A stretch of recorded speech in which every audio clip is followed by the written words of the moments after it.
Alright, this lesson we're going to go over how to find an inverse of a relation in a function. So we've talked about inverses previously, the additive inverse and the multiplicative inverse. So the additive inverse was when we found some number that could add to a number of our choosing that equals the identity. And 0 was the additive identity. Okay, and we figured out that that was the opposite. Whatever the opposite sign was always going to give us the identity. Then we did the same thing for multiplication. We found some number that we can multiply by, so it equals the multiplicative identity, which was 1. Okay, and after some struggle we figured out that 1/3 was that number. The reciprocal of our original was going to give us our identity. So today we're going to do some inverses that are functions, whole function inverses. Okay, graphs, tables, equations, the whole 9 yards. Alright, so a few things we need to know first. Number one, if you're looking at the graph of a function, the inverse is its reflection across the line y equals x. Okay, this is a really important one, so I'm putting a star next to it. Make sure you remember that. Okay, number two, this is just a notation. Looks a little weird. You are used to exponents, so this little -1 is like an exponent. Okay, but we don't treat it as an exponent in this case. Okay, if I were reading this out loud, I would say notation f inverse or f inverse of x. That's how I would read it out loud if I were saying it. Okay, so for our purposes in this section, in this unit, this little -1 exponent means inverse. So remember that. Alright, next, switching the x and y values. Okay, this is another important one, so I'm putting a star next to that. So what that means is if I gave you a point, say x, y, the inverse of that point would be this exact same thing, except the x and y would be switched, y, x, like that.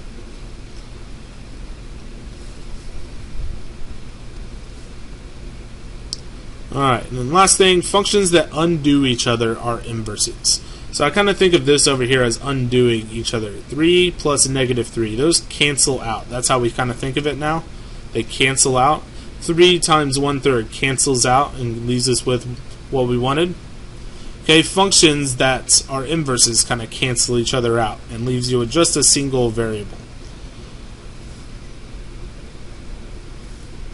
Alright, so we have this relation over here, these 4 problems, or 4 points I should say. So let's go plot those points. We have x, y is at 0, 2, then 1, 5, then 5, 6, and 8, 9. Okay, once you get those plotted, go ahead and connect the dots, same order that we plotted them in. Okay, and then next I want you to plot the linear parent function, y equals x. So here's some points of reference. And we're just going to come in here and put in that line. Alright, so the first thing I had you star was that it was a reflection over the line y equals x. Okay, so to reflect over a diagonal like this, we need to count diagonally from the other direction. Okay, and just like you count squares, 1, 2, 3, 4, you can count diagonals, 1, 2, 3, 4. So that's what we're going to do, count diagonals. And you know how to reflect, you just go the same distance away from the line on the other side. So if I want to reflect this point, it's 1 diagonal, so I go 1 diagonal across. Plot a point. This point here is 1, 2 diagonals, so I go 1, 2 diagonals across. Plot a point. Okay, this one's a half, so I go a half. And same thing up here, a half and a half. Connect those dots. And you'll see we have basically the exact same shape, it's just on the other side of the line. It's been reflected. So there's your reflection over the line y equals x. The second thing I told you to star was switching the x and y values. So another way of going about this would have been just take this table and make a new one, but instead of our x's being 0, 1, 5, and 8, our x's are now what the y's used to be. 2, 5, 6, and 9. And that means our y's must be what our x's used to be. 0, 1, 5, and 8. So if we went to go plot these points, what you're going to see is that we've already plotted them. 2, 0, that's this one here. 5, 1, that's right here. And then 6, 5, that's right up here. And then 9, 8, right there. So same story, just a different way to do it. Okay, last thing it asks us about up here is find domain and range. So hopefully when you see those words, you automatically think X and Y. So over here on the original function, if I want to write out the domain and range, I use a brace, and we're just going to do roster notation, just list them out, 0, 1, 5, and 8. Range 2, 5, 6, and 9. Okay, if I come over here to the inverse, do the same thing. Okay, now remember that domain and range are based off of X and Y. Well, if I simply switch the X and Y's to create this new graph, then that must mean the domain and range got switched as well. And you will see that is in fact the case. 2, 5, 6, and 9. And the range 0, 1, 5, and 8. Okay, let's take a look at inverses through the lens of an equation. So I have f of x equals x minus a half. Okay, we remember that f of x is the same thing as y, so I'm going to just rewrite it with a y.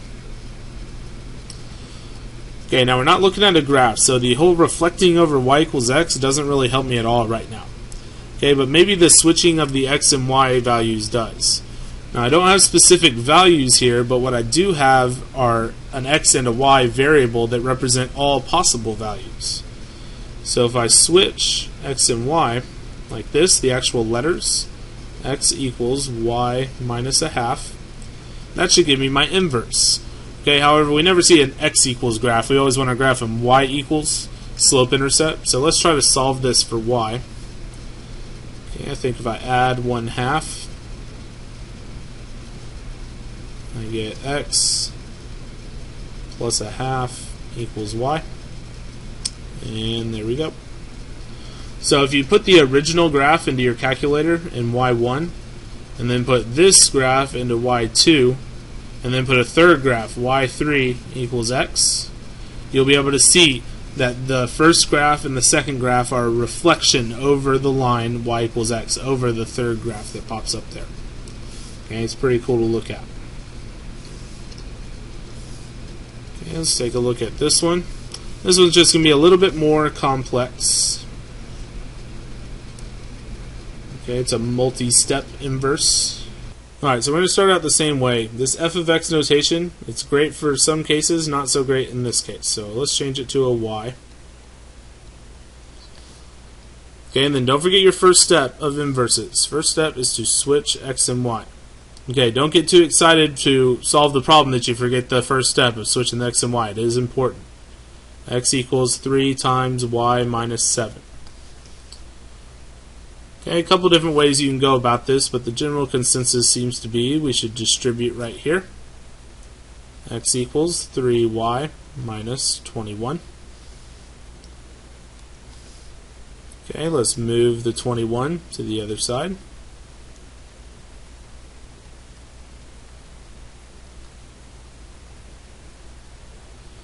And let's divide by 3.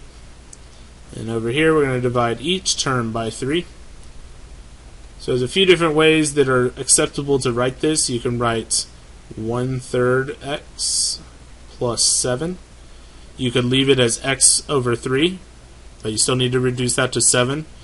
Okay, you could even combine them together and make it x plus 21 all over 3. Okay, but this way is the best for actual graphing. Okay, so again, if you type your original into y1, this one into y2, and y equals x into y3, you're going to see a graph that actually intersects itself. The one up here was parallel, so it's kind of obvious that they are always going to reflect. Okay, but this one is actually intersects. It's pretty cool to see all three of them kind of come together there. Alright, one last problem. Okay, first thing we're going to do is switch our x and y.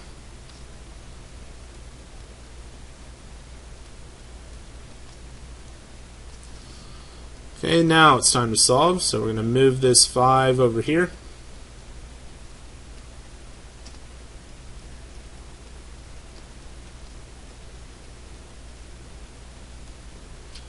Alright, then most people want to try to divide by negative 1/2, which is perfectly legal. Okay, it is being multiplied by y. Okay, but I prefer to think of this as being y being divided by 2. Multiplying by 1/2 is the same as having negative y over 2. Okay, so if you think about it as a division problem like this, then that leads you to think I should multiply by 2. And then if you get real fancy, we also can cancel out this negative by multiplying by a negative. So if I multiply both sides by negative 2, that'll take care of what I need it to. Distribute over there, and I get negative 2x minus 10. The negatives cancel, the 2's cancel, leaves you with y. Thanks for watching.